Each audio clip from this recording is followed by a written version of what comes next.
Pues vamos a ver, es que casi lo que viene a ser como una especie de biografía vital, casi que empieza con cuando 15, 16 años con militancia política por un lado, y luego por otro lado con una especie de introducción a un colectivo, que era uno previo a Todo por la Praxis, con lo que empezamos, que era un grupete de amigos que estábamos trabajando más en tema de arte político. Y a partir de ahí, bueno, era como un poco vivir un poco dos mundos. Por un lado, una militancia política pues más fuerte. ¿Qué tipo de militancia política? Estábamos en el PC, el Partido Comunista. Y a partir de ahí, pues bueno, hacíamos trabajos un poco también de investigación, porque trabajamos también en la Fundación de Investigaciones Marxistas, en la sección de estética y en la sección de urbanismo, las dos, trabajábamos. Y el tema así como principal luego lo que empezó a derivar fue el tema del arte político, como acción muy de guerrilla. Teníamos como una influencia muy fuerte del situacionismo, entonces nuestro trabajo era pues arte como muy en ese sentido, planteamientos, prácticas artísticas que emanaban un poco del situacionismo, de una manera como muy informal, porque era un contexto cuando nos estábamos incluso formando nosotros mismos, muy de la mano de Liter Blisset, de todo lo que tenía que ver un poco con ese movimiento que también arranca en España, cuando casi no había incluso no había un tejido de colectivos de arte incluso. No había, que era un poco el previo, ¿no? Y ahí empezamos a arrancar en un sitio muy pequeño que era Cuenca, que era como algo como fuera del mapa, no era Madrid, no era Barcelona, era como un espacio donde había una facultad de Bellas Artes que empezó a desarrollarse, a tener como una determinada trayectoria en algunos ámbitos, y nosotros nos inscribimos un poco ahí. Después un poco de pasar un poco por ese tránsito, ese colectivo se disuelve, la militancia política también empieza a perder un determinado interés, y sigue habiendo un determinado activismo, pero un activismo más vinculado a movimientos sociales, y aparece un poco el colectivo Todo por la Praxis, que en cierta medida es un colectivo muy peculiar, porque no es un colectivo de un grupo es un colectivo que nace en un momento determinado con dos personas, que empiezan a plantear una idea de lo que debería ser un proyecto donde la gente pueda adscribirse a una manera de hacer y a unos determinados planteamientos que había dentro de ese colectivo. Era un colectivo que lo planteamos de manera como muy orgánica, donde la gente se podía sumar, entrar y salir en función un poco de sus intereses, ¿no? Durante un tiempo, 8 años casi, estuvimos haciendo un trabajo muy de guerrilla urbana, porque veníamos de esa tradición de hacer el activismo político, muy de arte callejero, guerrilla de la comunicación, guerrilla urbana en sí mismo, y durante un tiempo estuvimos trabajando en ese ámbito, hasta que en un momento determinado empezamos a implicarnos con otro tipo de procesos más complejos o vinculados ya más al movimiento social, pues a algún tipo de entidad con la que empezamos a colaborar, y empezó un poco a darle forma a otros procesos de largo recorrido, y además pues articulados un poco de la mano de otras entidades. ¿Puedes hablar de las fechas? ¿De cuándo más o menos? En el 2007 empieza un poco esto, empieza el cambio en 1999 es cuando se constituye el colectivo, empieza a formarse, constituirse, porque era como de manera informal, empieza un poco a armarse un poco esta idea del colectivo como tránsito de lo otro, y en el 2008 empezamos a tener como otros planteamientos con otra estructura asociada. También ha sido de un colectivo que en un primer momento venía por un lado de con un grado importante de activismo, entonces no había como unas pretensiones muy elevadas, o sea, no queríamos vivir de esto, o sea, no teníamos como una pretensión incluso como de tener como fuertes dependencias a financiación pública y demás, entonces queríamos hacer lo que nos daba la gana y con unos determinados planteamientos que había detrás, ¿no? Básicamente. Entonces, hasta ese tiempo nos mantuvimos así, luego cuando empieza un poco a plantearse la estructura, empieza como a cuestionarse modelos de organización, empezamos un poco también a plantearnos también el modelo de sostenibilidad económica que había detrás de la estructura. Poco a poco hacemos un tránsito a formar como un equipo que funciona como de manera cooperativa, o sea, y donde planteamos como una determinada estructura que hemos ido intentando construir con el tiempo, donde una serie de gente podemos liberarnos, o sea, y hacer un trabajo con más en profundidad y en desarrollo en el tiempo, o sea, liberados económicamente, ¿no? O sea, entonces, bueno, ha habido como estos tránsitos. Al principio incluso no hacíamos un trabajo no hacíamos trabajo de construcción ni hacíamos intervención así tan fuerte, pero también ha habido como ese tránsito de experimentar con diferentes herramientas, con diferentes lenguajes. Nosotros siempre hemos tenido un poco como el foco de atención, la ciudad, el territorio, el hábitat, o sea, determinadas cuestiones, pero la hemos atacado o nos hemos confrontado a ella de diferentes maneras con otras herramientas. En un determinado momento empezamos a intervenir en espacios y el espacio nos dio como la necesidad de articularnos con otro tipo o armarnos con otro tipo de herramientas que han sido en este caso la autoconstrucción, que poco a poco ha ido cogiendo un cierto protagonismo, aunque nosotros siempre mantenemos un poco esta historia de trabajar con lo simbólico y trabajar con lo formal, o sea, de una manera como muy directa. Entonces se construyen espacios, pero también se construyen identidades, se construyen imaginarios, o sea, entonces siempre lo tenemos como presente y viene también de esa tradición anterior, ¿no?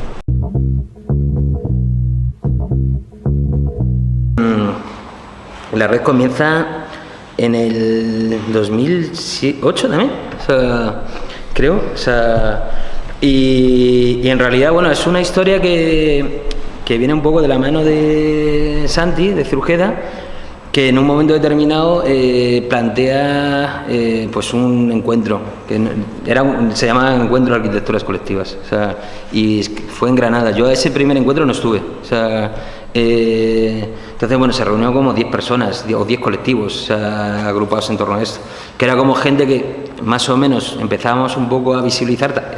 Era un momento donde todavía no había muchos colectivos, o sea, en activo, o sea, o por lo menos la palabra colectivo no estaba tan presente, o sea, no sé si no había, pero la palabra colectivo no tenía tanta presencia.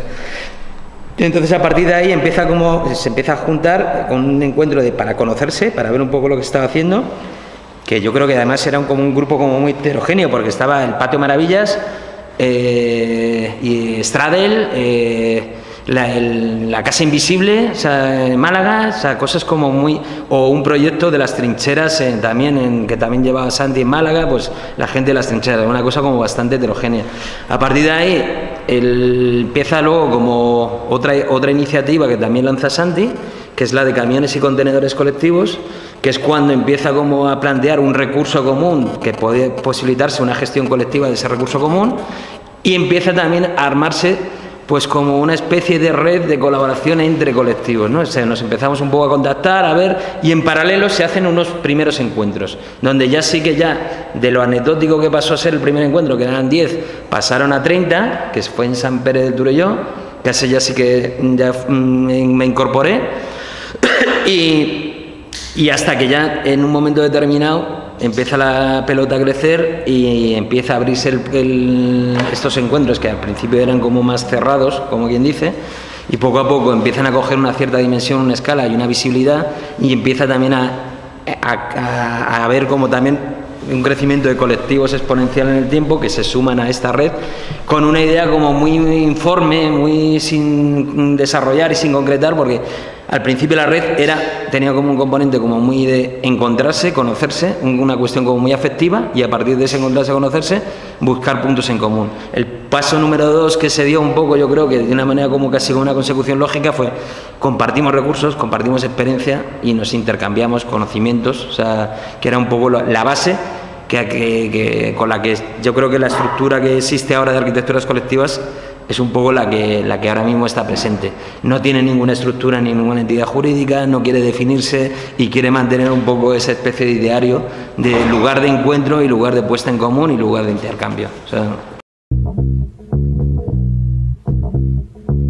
hay como varias cosas, ¿no? O sea, es cierto que en un momento determinado, bueno, está el 15M, o sea, como un granito, o sea, de todos los movimientos, o sea, y ese 15M despierta un montón de cosas, ¿no? Y entre ellos los colectivos de arquitectos, pero no solo los colectivos de arquitectos, sino el movimiento social en general, pues, o sea, se sufre como un revulsivo exponencial en muchos ámbitos, o sea, y de manera como muy rizomática en muchos ámbitos, y empieza a crecer todo. O sea, lógicamente el tema crisis es una cosa como un poco controvertida, porque hay muchas veces que nos plantean un poco esto, ¿no? Decir, bueno, entonces vosotros sois post 15M, sois consecuencia de la crisis. Nosotros siempre, es una historia un poco aparte, pero nosotros, por ejemplo, mantenemos un poco que nosotros no somos hijos de la crisis, ni ahora ni nunca, ni vamos a ser consecuencia de la crisis, sino que esta cuestión de generar como un modelo de transformación del modelo existente,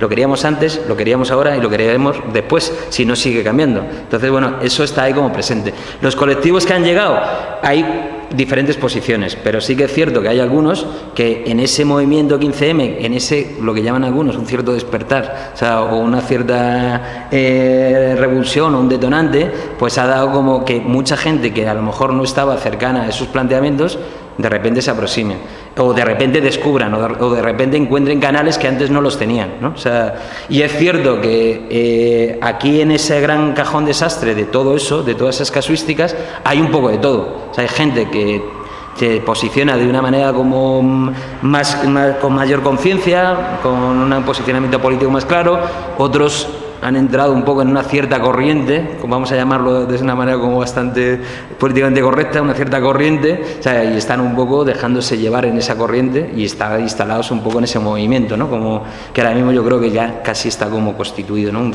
determinado movimiento de gente que está actuando de esa manera de hacer. O sea,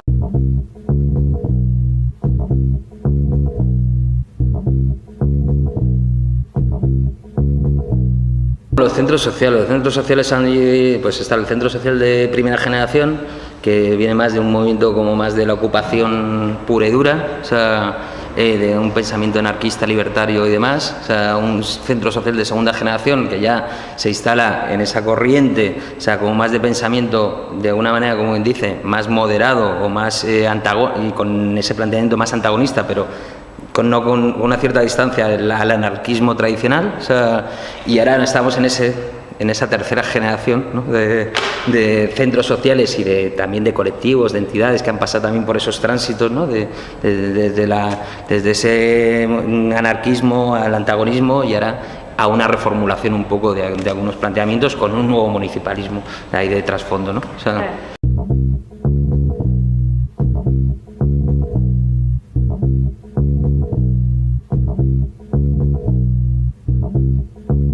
la institución siempre es la institución, o sea, lo que pasa que sí que se está dando un poco el caso que hay como instituciones que están acogiendo o dando espacio o también formando parte un poco de esa reformulación, pero la institución es la institución, le guste o no le guste, o sea, le va a tocar ser sí o sí. Y es cierto que bueno, que se está dando como también como una vuelta un poco a eso, pero también es una reproducción de un modelo que no solo basta con ocuparlo simbólicamente, sino también darle una vuelta al propio modelo que lo soporta, ¿no? Y que está detrás. Entonces, bueno, ahora mismo estamos en esa parte de lo simbólico, ¿no? Como quien dice. O sea, y sí que es cierto que hay como pues unas determinadas instituciones que tienen como un papel clave, sobre todo de pensamiento, porque ahora mismo es donde se está cogiendo como un determinado pensamiento, donde se está cocinando un determinado pensamiento, o sea, y están dando como posibilidades, están generando marcos y están dando herramientas, o sea, que son claves, o sea, pero bueno, para que sea esa ocupación de verdad, o sea, o donde haya como por lo menos un papel muy activo, claro, de la ciudadanía en ese sentido, todavía falta un paso más allá.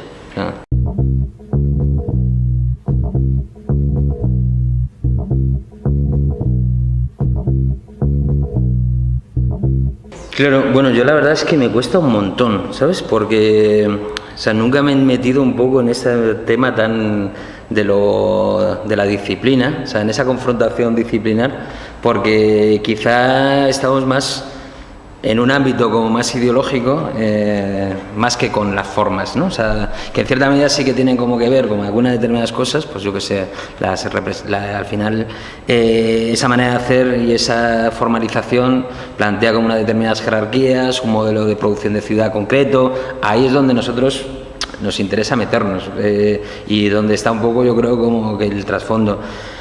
O lo realmente un poco interesante e importante, ¿no? O sea, y sí que ahora mismo yo creo que el espacio un poco de disputa, o sea, está más en lo urbano, está más en lo inmaterial, está más en la mediación, o sea, está como en otros territorios más que en lo formal. O sea, ahora mismo lo formal, incluso la mayor parte de las entidades y colectivos que están en esto no están discutiendo cuál puede ser el modelo, o sea, porque realmente el modelo de organización social debe responder al modelo de organización formal, entonces está una cosa antes que la otra, ¿no? O sea, entonces responder a esa pregunta, o sea, es un poco como la previa, luego como luego, o sea, eso se genera como improntas, lenguajes o determinadas formas un poco de representación, o sea, tanto del poder o como de otras instancias que se tienen en la ciudad a través de arquitectura espectacular, simbólica, etcétera, ¿no? Que es la que ya conocemos, ¿no?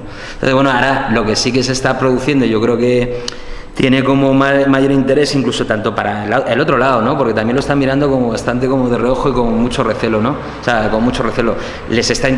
Incluso ellos también lo incorporan en sus lenguajes, pues hablan de participación, o sea, hablan de un montón de cuestiones de estas que la van intentando, aunque sea como pues con esa torpeza que muchas veces es semántica, pero que sí que la intentan un poco manejar con un producto muy marketingiano, pero la instalan ahí, la tienen ahí. Imagínate, el MoMA haciendo exposiciones de arquitectura táctica, urbanismo táctico. Sí, sí, sí.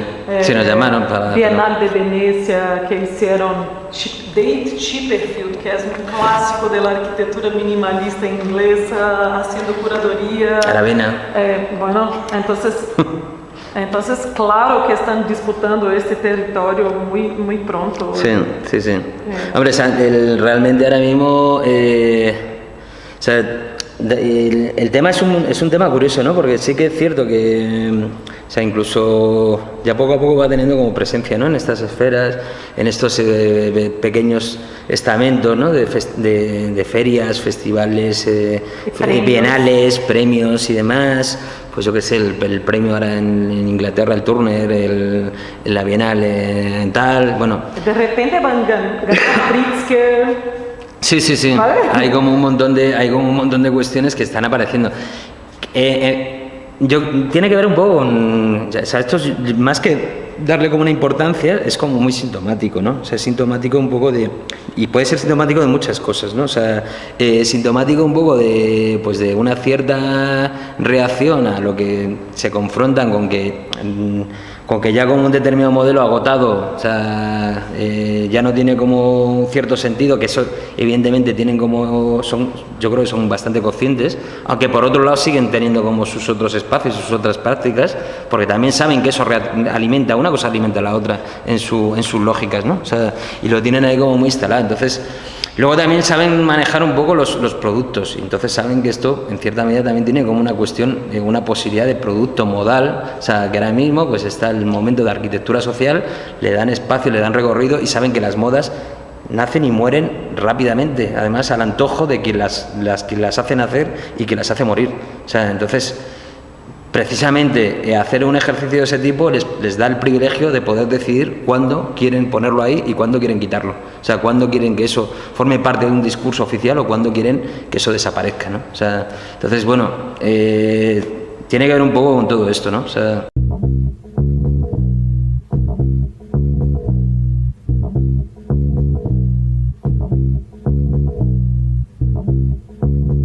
Bueno, yo por ejemplo, fíjate, hablamos de eso ahora, sí, o sea, aquí la crisis lo que ha dado es también que este tipo de colectivos o de prácticas que antes no tenían cabida, ahora la institución lo encuentran como una solución maravillosa.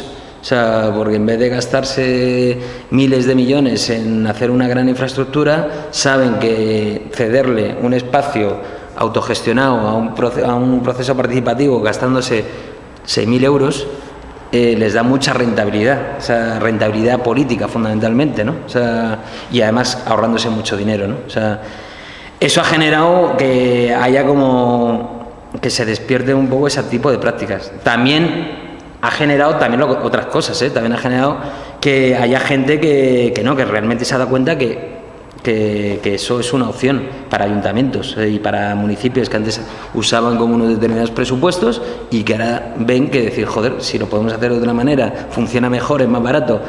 Lógicamente ahora mismo la gran lucha que está un poco encima de la mesa es cómo, que es un poco, yo creo que una gran asignatura pendiente aquí en Madrid, fundamental, y en un montón de lugares también de España, es dignificar el trabajo que hacemos, o sea, y dignificarlo en términos laborales, ¿no? O sea, porque es cierto que, vale, podemos hacerlo más barato, pero también tenemos que comer, o sea, y hay que reconocer un determinado trabajo y un determinado proceso. Podemos ser más económicos, podemos ser más low cost, pero tenemos que dar cobertura a la gente que está desarrollando una actividad profesional ahí. Luego además que también hay como un tema que no está como siempre encima de la mesa, siempre como hacemos el mundo del activismo, lo que nunca hacemos es contraponer el valor real que tienen las cosas. O sea, por ejemplo, un proceso en cualquier espacio de la ciudad no solo vale lo que cuesta, el coste material del espacio, porque hay veces, yo que sé, el ayuntamiento ha puesto dinero para el campo de cebada, dinero para esta es una plaza. Pero al margen de que lo ha puesto y es anecdótico y se abre un espacio y se tal, pero hay un capital humano ahí, o sea, que dices, bueno, yo lo contrapongo al capital que tú has puesto por otro lado y a lo mejor lo supero con creces. O sea, pero hay que empezar también a poner en valor, a contabilizar y a contraponer, porque también hay una determinada lógica que ellos usan o ellos nos imponen un poco una determinada lógica de pensar, pero a la hora un poco de contraponer nosotros tendremos que responder, y yo creo que es una manera en términos cuantitativos de poder valorar, o sea, un trabajo inmaterial que está ahí puesto encima de la mesa y que a lo mejor nadie lo hace. O sea, entonces, bueno, es un trabajo que está ahí como pendiente y es una conversación, yo creo que es como común. Yo creo que hay mucha gente que ya se ha instalado en este discurso. Pero en términos laborales, por ejemplo, o sea, no hay una organización sindical o una organización de ningún tipo que, incluso como gremio, que empiece un poco a poner en común estas cuestiones. O sea, entonces, bueno, actuamos todos atomizados por su cuenta, o sea, cogiendo proyectitos de un lado y otro. Entonces no nos da fuerza un poco para luego reivindicar un poco lo que son, o sea, una remuneración económica justa, ¿no? De un trabajo que en principio, o sea, también es un poco lo que te digo, bastante modesto en la mayor parte de los casos, o sea, y bastante precarizado, o sea, por lo general en casi todos los casos.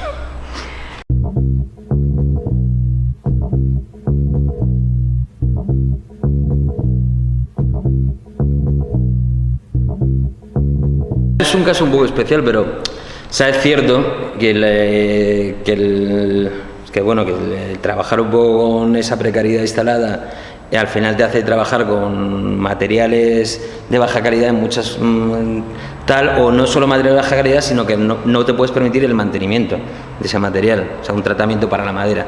Entonces, si no das el tratamiento de la madera, al agua, a la intemperie, una madera que no está preparada, en poco tiempo se va. O sea, pero bueno, yo creo que es una constante. Hay también como un interés por intentar un poco cambiar esas lógicas, pero también es que depende también un poco de una cierta espontaneidad que hay como instalada en esos espacios. Entonces, de hacer como un mobiliario en un espacio de estos que surge como de manera espontánea, un workshop, un taller, o con gente que de repente se suma y se pone, y tú le dices, no, hay que tratar la madera. Claro, la peña, la mayor parte de las veces, no se va a poder plantear el por qué hay que tratarla. Lo hacen, se meten en la onda, o sea, y mañana pues a lo mejor están o no, ¿sabes? O sea, pero el seguimiento de los proyectos, que tiene que ver un poco con su mantenimiento, pocas veces se tiene como en mente.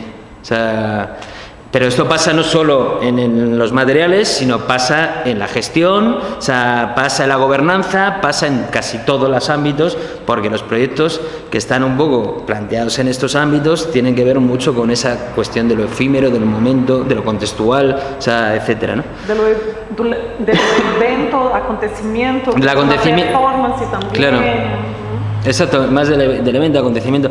Y hay como cosas buenas y cosas malas, porque también es bueno que las cosas o los espacios no duren. No es malo. O sea, nos estamos acostumbrados a que el edificio dure toda la vida. Y dice, bueno, esto tiene, o sea, tiene una resiliencia, o sea, tiene una vida, o sea, asociada, que va a ser esta, la asumimos, incluso un espacio. Decimos, bueno, esto sigue. Y de hecho, la mayor parte de las veces, o sea, los planteamientos iniciales de los solares, decir, bueno, ahora nos instalamos aquí porque esto está vacío. Mañana a lo mejor nos vamos allí, pero lo que está ahí es la comunidad. O sea, lo que permanece es la comunidad que soporta ese proyecto. Me da igual el espacio, el objeto, el cacharro, el mueble, me da lo mismo. O sea, en realidad lo que importa es el grupo de gente que hay alrededor. Entonces, bueno, hay como una historia que yo creo que es lo que más hay que cuidar. ¿Qué pasa? Que sí que es cierto que muchas veces pues esas cuestiones de gestión, de mantenimiento y tal, pues lo que sí que generan son agotamientos. O sea, agotamientos, desidias, frustraciones, o sea, se rompen expectativas porque tú vas a un espacio que te lo has currado y tal, y llegas a tal y te lo encuentras hecho una mierda, o sea, y tal, y dices, ahora lo tengo que volver a arreglar, y sistemáticamente tienes una dependencia al mantenimiento de un espacio que al final te consume tu energía y te consume tu tiempo en dedicarlo a como otras cosas, pues sí que es un lastre, o sea, para determinadas cosas.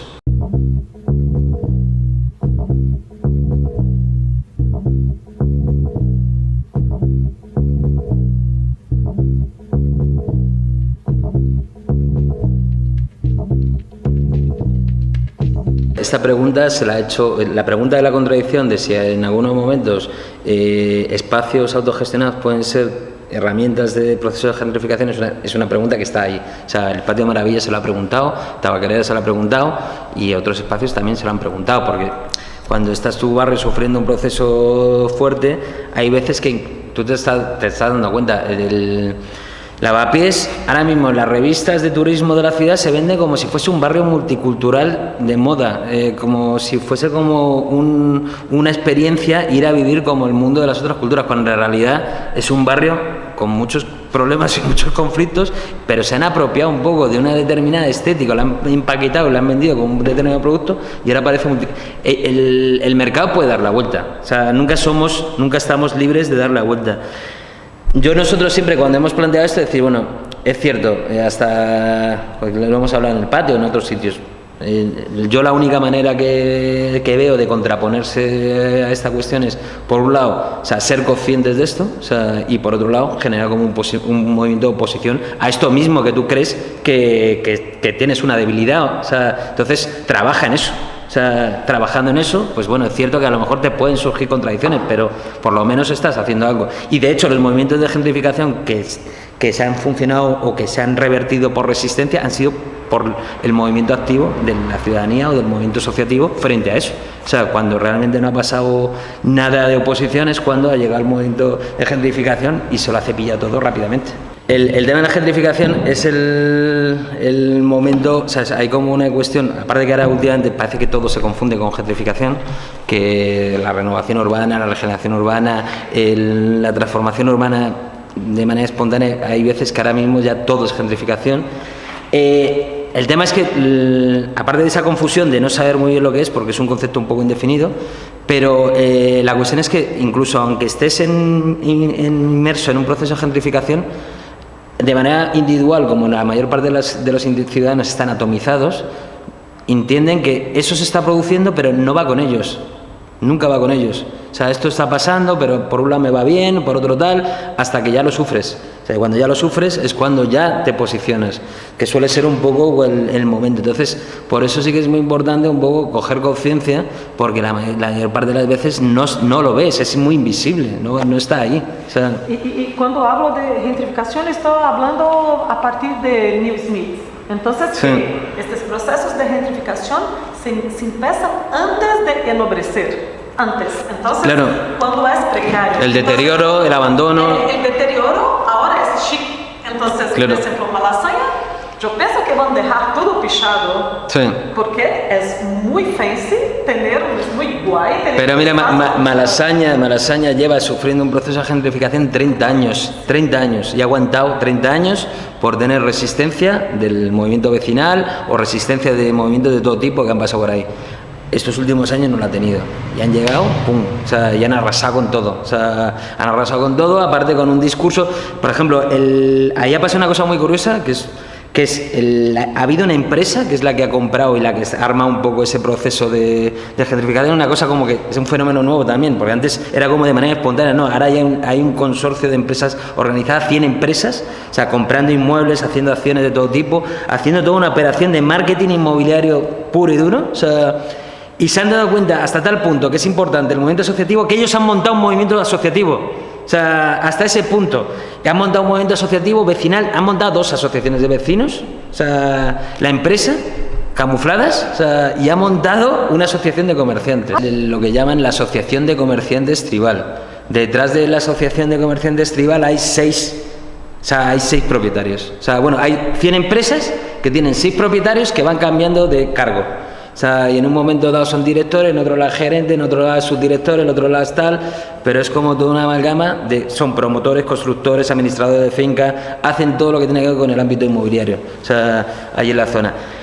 Montan como la asociación que se llama Asociación Corredera Baja y otra asociación que ahora mismo no lo tengo en la cabeza, pero bueno, son como primas hermanas muy cercanas, ¿no? O sea, entonces, bueno, con estas 2 armas así como de legitimidad social y luego con la legitimidad también en lo comercial, camuflados un poco con que no son una empresa, son una asociación, entonces de alguna manera es como más blando su manera de entrar en el barrio, pues han hecho como toda esta operación de marketing puro y duro. Y empezaron comprando locales comerciales, aparte usaron el típico discurso de la moda y demás, plantearon el discurso reaccionario de que ellos estaban limpiando el barrio de drogas y de putas, o sea, y que ellos lo que iban a llevar ahí era un comercio de élite y de proximidad a su vez, o sea, entonces claro, la primera impresión vecindaria, de hecho la asociación de vecinos de allí del barrio en un primer momento estaba encantado con el proyecto, o sea, encantado. La asociación del centro de Madrid, al principio era como todo muy cercanía, trabajando con ellos, claro, luego ya se han dado cuenta de lo que son y han empezado a generar como un movimiento de oposición, pero al principio nadie hablaba nada de esto. ¿Qué pasa? Que la historia más visible suya es que han empezado a comprar locales comerciales, pero haciendo un estudio un poco del mercado de la vivienda, ya tienen el 50% de la vivienda en ese trozo de la ciudad es suyo, o sea, y están haciendo operaciones inmobiliarias de todo tipo, segregando las viviendas, que antes eran viviendas más familiares, más grandes, ahora pues son lotes de 40 metros cuadrados que les llaman pues loft de lujo, o sea, y donde viene con un perfil de una gente con un nivel adquisitivo medio, blanco, 40 años, con pasta, o sea, liberado. Probablemente o sea, Airbnb y tal. Sí. Idealista, bueno. Y empezamos, allí hicimos como, cuando empezamos a ver esto, hicimos una campaña, o sea, porque bueno, ellos sacaron una campaña que se llamaba 45 mentes activistas, o sea, no, 45 mentes creativas, porque al principio lo que hicieron era, cogieron 50 prostíbulos, los transformaron y los abrieron como tiendas, ¿no? O sea, con esa idea de la limpieza, ¿no?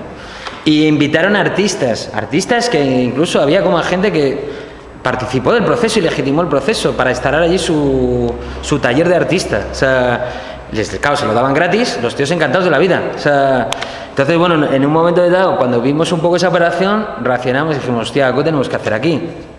Y lanzamos, nuestra manera de actuar fue lanzar una contracampaña publicitaria. O sea, y entonces hicimos, lo que pasa que lo bueno y lo efectivo que hicimos fue una contracampaña que invitamos a todos los artistas de la ciudad a hacer cada uno su contracampaña. O sea, entonces funcionó de una manera como muy distribuida. O sea, no era que nosotros hiciésemos nuestra contracampaña, sino que la gente, los artistas de la ciudad hiciesen esa contracampaña. Se abrió un espacio web, un blog, y empezó todo a empezar como a visibilizarse a través de ese espacio web. Con ese espacio web que era súper malo, o sea, muy mal hecho, cutre, o sea, muy precario, pero tuvo una repercusión brutal. O sea, entonces, de repente empezamos a tener se empieza a visibilizar el conflicto, la asociación de vecinos del barrio empieza a entender un poco de qué iba la cosa, el Patio Maravillas de repente llega y nos plantea un poco sumarse un poco al proceso y nos apoya ya en acciones que hicimos un poco después, porque bueno, luego empezamos a trabajar también con la asociación de prostitutas, con Etaira, hicimos como otras acciones, o sea, en este sentido como callejeras, siempre con ese lenguaje de la contrapublicidad, ¿no? Como quien dice, ¿no? Y hicimos como más cosas. La cosa es que llegamos hasta tal punto que nos llamó la empresa, o sea, nos llamó la empresa y nos ofreció un local, o sea... hasta que nos intentó comprar de alguna manera la empresa con intento de soborno, compra regalaron el local. Cuando ya le negamos esto empezaron las amenazas, empezaron un poco el momento amenaza y tal. Entonces bueno, es curioso que en un momento determinado, pues bueno, una historia que era como tan sencilla empieza como a ser una herramienta muy potente, muy eficaz de visibilización. O sea, la cosa es que nosotros empezamos como a desligarnos de eso. Bueno, hicimos como una acción ya posterior con Patio Maravillas que se llamaba Haciendo Malasaña, que era ya como, bueno, el Ayuntamiento de Madrid ya llegó un poco, ya fue como un tema grave. El Ayuntamiento de Madrid hizo una campaña publicitaria de las zonas comerciales de la ciudad. Entonces, en un momento determinado, pues era, yo qué sé, Bilbao, su mapa de Bilbao con los locales de Bilbao, el barrio Salamanca con su mapa con los locales, y de repente aparece un mapa que es barrio tribal. Y dijimos, pero ¿cómo que barrio tribal? O sea, barrio tribal no existe, o sea, es una marca comercial que le ha llamado un trozo de la ciudad tribal, o sea, y la ha escrito. Entonces hicimos una contracampaña, que fue ya como el último momento donde hicimos un mapa, que no solo era un mapa que se le pusimos, que era un fake del mapa original, donde conseguimos cambiar todos los carteles originales que existían en todas las cabinas telefónicas del barrio, o sea, y donde incluíamos al barrio de verdad y donde incluíamos todo el tejido, o sea, no solo comercial, sino asociativo, cultural, o sea, etcétera, que había en el barrio, ¿no? Entonces, bueno, eso fue como un tema interesante porque empezó a plantearse otras cosas. Nosotros a partir de ahí ya nos distanciamos porque pensamos ya que ya el papel venía un poco de la mano de los vecinos. Nosotros yo al principio era vecino de allí, por eso también teníamos papel activo en el barrio. Yo ya me fui a otro barrio. Y luego los que siguieron fue el Patio Maravillas, que eran gente activa allí, era un personaje claro, y montaron un proyecto que se llama Gentrisaña, o sea, y han hecho varias acciones, o sea, que algunas hemos compartido, como los Gentrificatur, o sea, pero así como a una cierta distancia. O sea.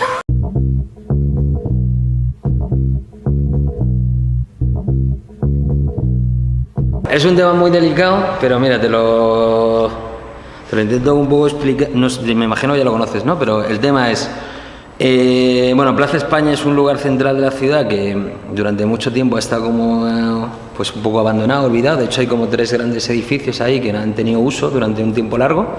Durante la crisis llega a comprarlo un grupo empresarial chino, el One, uno de los grandes edificios emblemáticos, pero luego también hay como dos grandes constructoras de la ciudad que se instalan allí, ¿no? Y que plantean hacer hoteles de lujo, o sea, básicamente, ¿no? O sea, ese proyecto de hoteles de lujo viene acompañado, bueno, hay una plaza que es Plaza de España que viene como anexa, y entonces ellos dicen, joder, pues vamos a tener nuestros hoteles de lujo, queremos nuestra plaza de lujo también, o sea, entonces se plantea hacer como, lanzan a ellos y les dicen al ayuntamiento, nosotros pagamos la plaza. O sea, ellos ponen la pasta de pagar la plaza, o sea, y además quieren meter aparcamiento para que aparque la gente de sus hoteles. Entonces, ese es el contexto.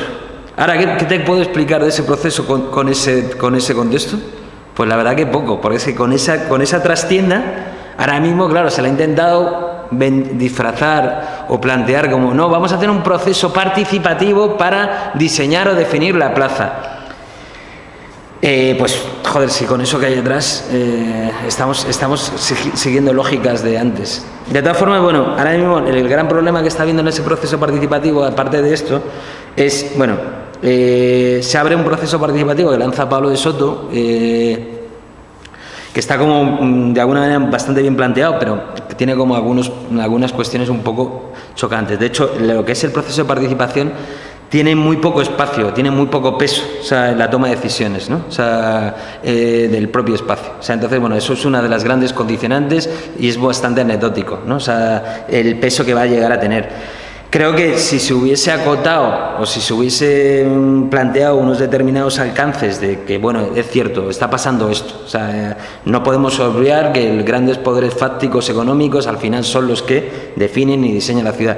Pero este trocito, solo realmente va a ser de todos, de los vecinos, de X, y ese sí que vamos a hacer un proceso participativo de verdad. Si se hubiese hecho algo así, no hubiese generado tanta controversia. O sea, porque ahora mismo lo que se va a lanzar es un concurso internacional de ideas donde puede venir cualquiera, donde realmente en ese concurso internacional de ideas, bueno, se ponen como una serie de parámetros y que se intenta como acotar y definir, y el proceso de participación en el jurado de 10 solo hay uno de peso dentro de todo el proceso de participación. Entonces, claro, es una cagada importante. ¿Qué pasa? Que es que ahora mismo es el primer proceso de participación importante que hay en la ciudad. Entonces, joder, es un ejemplo, o debería ser un ejemplo de lo que va a pasar luego. O sea, entonces, si lo vas a hacer, hazlo bien, porque luego lo que venga detrás, o sea, va a tener va a tener un lastre de un proceso que de alguna manera es un fracaso, o tiene deficiencias, o tiene problemáticas como tiene esta, ¿no? O sea, entonces es la gran debate que está habiendo ahora un poco en torno a estas cuestiones, ¿no? De cómo un proceso de participación que ya viene con unas condiciones, al final reproduce un poco esquemas de antes, ¿no? O sea...